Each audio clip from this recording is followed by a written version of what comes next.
Now, once you're done with that, do you spray it with anything? Do you do anything with it? It kind of depends how long it's been since I've curled it. I use a lot of hair oil. After maybe like 3 days of it being curled, I feel like it gets a little dry. I'll go just like run my fingers through it with a hair oil. I don't ever use hairspray or anything just because Good. I wash it once a week and I feel like the product buildup wouldn't look the best. So I don't really use any products. I use a heat protectant before I curl and then hair oil throughout the week. But besides that, I usually just let it be as it is. Good. Another tip.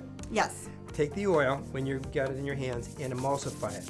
Really get it in between your fingers. Really get it hot because it's an oil, and otherwise it sits on the surface. So when you get it emulsified and you just work your fingers through it, it'll really glimmer, because if you've got a wave and you get that oil through the entire thing, you're going to get glimmering, beautiful, shiny hair. When somebody says, "Wow, your hair's so beautiful and so bright and shiny," and that's what you want when you're wearing a hairpiece. Exactly. Right? Yes. Now we're done with curling. Okay. We have to put the hair system on, right? The hairpiece on. And the one question that comes across all the time is, where do I put it? Now here is the newbies.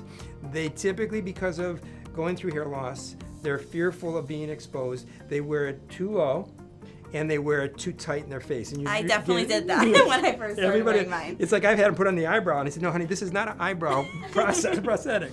So here is a tip for you. Take 3 fingers, and you're going to do it for us right now.